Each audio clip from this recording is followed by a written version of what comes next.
Ang umaga po sa inyong lahat. Good morning. Ayan. Thank you, Pastor Nonon. Thank you, Pastor Ratini, for the opportunity. So bago po ako mag-share, si Mrs. muna. Si Babati lang daw po muna ako. Good morning po sa inyo lahat. At excited po ako pang na to, 14th batch, no? Batch 7 kasi kami and wala kaming na-miss na batch. Yun. Kaya grabe. Buti na lang buti na lang nag-commit kami ng batch 14. Grabe, first day pa lang kahapon. Kaya I'm so excited mamaya. Good morning po. Amen. Sabi kanina sa awitin, wilderness at saka wasteland. So, umpisahan ko muna doon sa ganong karanasan namin sa ministry para ma-appreciate lang kung ano yung nagawa ng home office sa buhay namin. Alam nyo, grabe yung wilderness namin. Naikwento ko nga ito doon sa... Alam ko nandito si Pastor Boyet yung taga Bohol. Talagang 1 week, no, during ng paglilingkod namin sa ministry, puro munggo kinakain namin, munggo ng umaga, almusal, no, nilaga, ginisa, lahat na ng klaseng luto para lang makaraos. Tapos almost 25 years sa ministry, puro talaga wasteland and wilderness. Kaya nung dumating ang vision, no, na nung 2011, kung ako nagkakamali, nabuhayan kasi nagkaroon na ng system. So nung nagkaroon ng system, gumanda yung aming gawain, nag-multiply, no, lumago, at nabigyan naman ng magandang support sa amin. Kaya hindi na kami nagmumunggo, no? Medyo okay na, no, Undox na lang.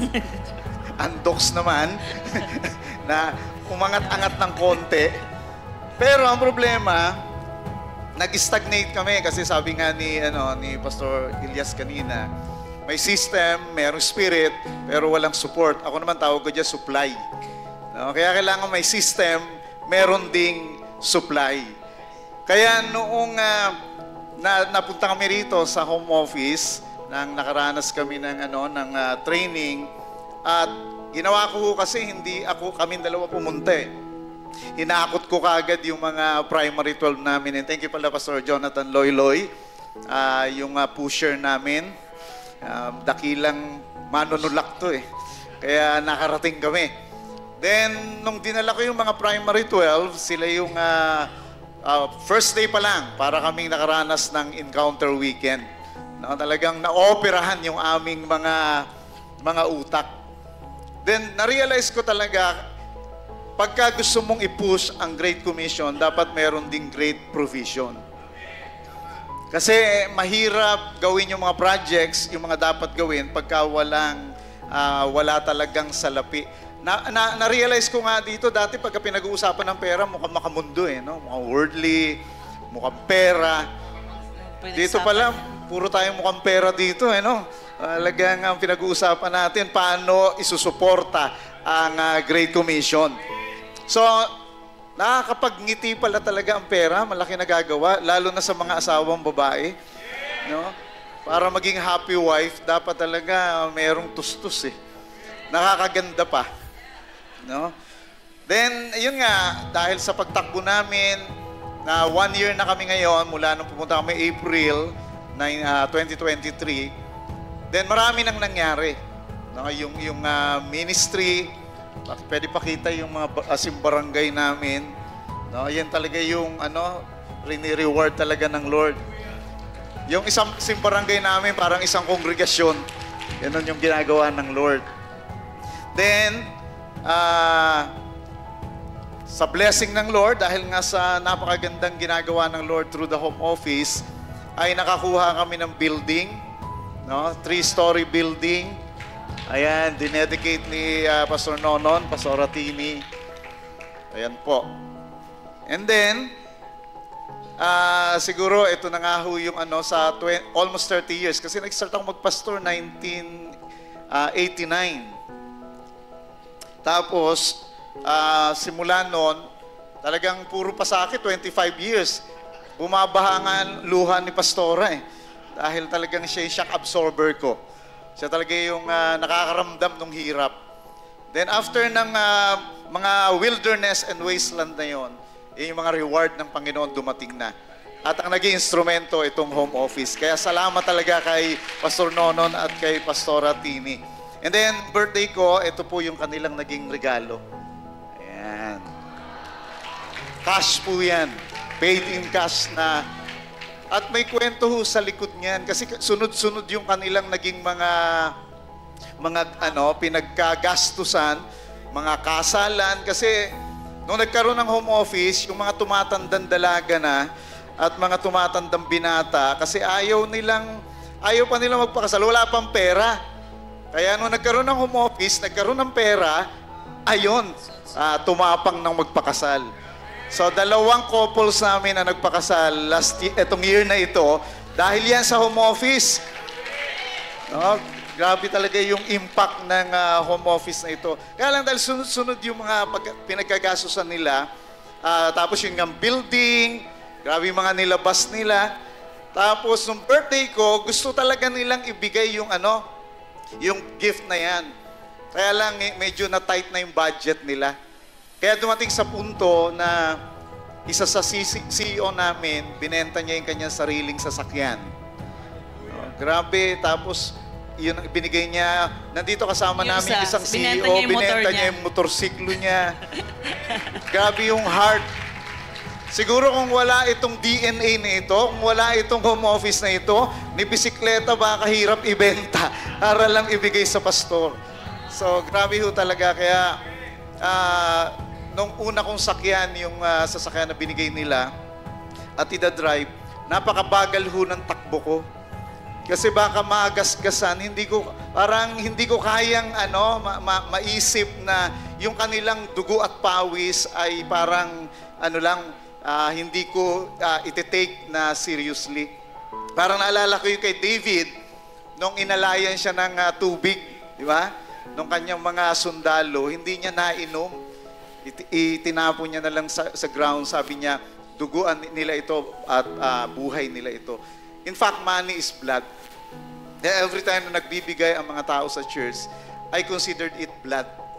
Kaya pagka nakasakay ako sa sakyan na yun, minamaneho ko, and every time maalala ko talaga yung ginagawa ng Lord sa home office, yung mga tao sa likod na ito, mga pastors, mga mentors natin. Lagi ko talaga nasasabi lang, si Lord ang worthy sa lahat ng papuri. Grasya niya lang po talaga. So, salamat po. Dadagdagan nilang pastora. Amen. Siguro sa level ng mga pastors bilang naglilingkod sa Lord, talagang swiftly, speedily, parang in 1 year time, kaya ni Lord na i-provide ang mga to. Di ba? Grabe, no? Hindi talaga, supernatural talaga. And gusto ko lang idagdag doon, hindi lang yung aming buhay, pati yung mga primary 12 namin.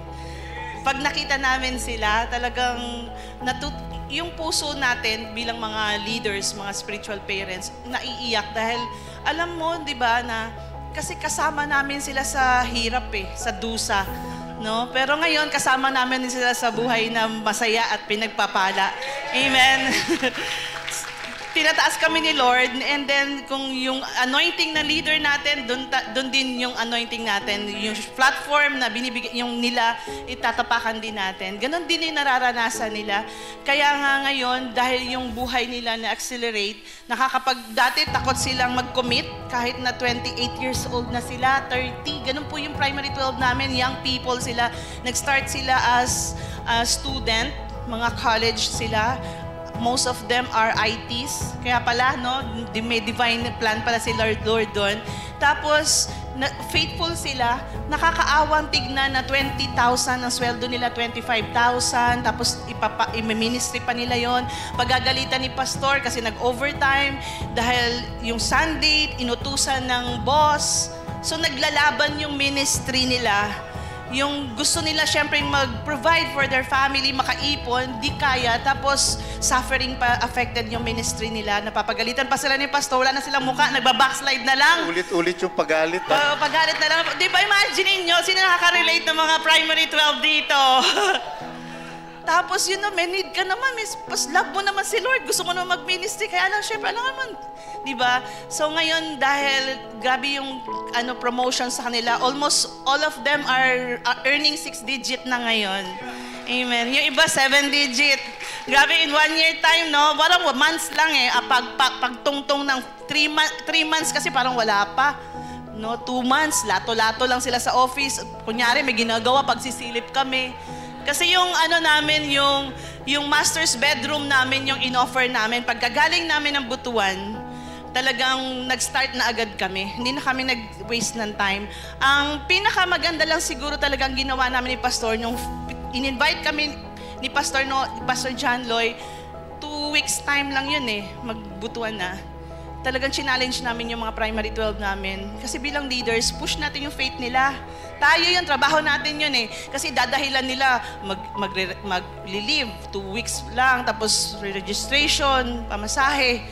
Pero kaya naman pala lahat. Almost ilan ba tayo ng first? 15. 15? So kaya naman pala, 2 weeks time, nakaprovide sila ng pamasahe, nakapag-live sila. Yung iba talagang kahit na mawalan kami ng trabaho, basta susunod kami sa pastor. Kaya grabe naman ang nangyari. Ni-reward sila ni Lord ngayon.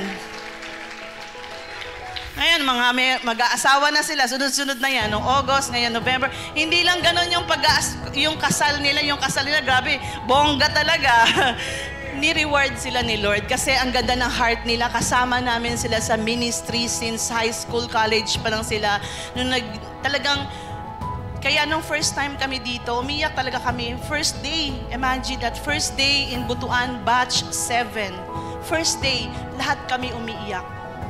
Kasi na-realize namin na panahon na para i-reward ni Lord lahat ng mga naglilingkod sa Kanya. Amen. And this is it. Ito na yon. Nilalakaran na natin. Amen. Amen. And nakakatuwa kaya pag nakikita ko sila na bago ang sapatos, nag-iba yung status ng life nila, binibless sila ng pamilya nila na honored, dadala na nila sa church dahil hindi na, alam nyo yung tinaas sila ng Lord. Kaya may voice na sila, kaya nadadala nila yung kanilang mga magulang. Amen. Blessing ang paglilingkod sa Lord. Sa level ng mga primary 12, nakita po namin yon. And why we keep on coming back? Bakit wala akong absent? Kasi I don't want to miss anything. Hindi kasi isang upuan, ma-download lahat. May mga bagay na hindi mo pa naiintindihan. May mga bagay na hindi pa klaro. Kaya we keep on coming back kasi for connection, of course, para reality yung mentorship. Kasi we found spiritual parents. Kasi sa totoo lang, kasi kami independent church, wala kaming spiritual parents. Siguro yun din yung gusto ko encourage. We need spiritual parents. Pastors, we need someone to pastor us, over us. Kailangan natin na may mga instructions din. Kasi yung mga taga-church namin, kami naman, meron man kami mga matalino, may common sense, matatalino yung mga taga-church namin, mga primary 12. And we know some principles, ginagawa namin. Pero talagang lilipad kapag instruction talaga from our mentors. Kaya lumipad! Amen! Sino gusto lumipad? This year! Amen! So yun po, we keep on coming back kasi meron po akong scripture from galing kay Lord. Sabi ni Lord in Romans 1:17, this gospel unveils a continual revelation of God's righteousness and so on. Unveiling and unveiling of revelation. Hindi agad-agad, may unveiling. Marami ako natututunan, maraming na-unveil. New things, new revelation from the Lord. And our lives is keep on transforming for the better. Kaya praise the Lord. Amen. Papuri kay Lord, testimony belongs to us. Thank you, Pastor Nonong. Thank you, Pastora. Thank you po. God bless.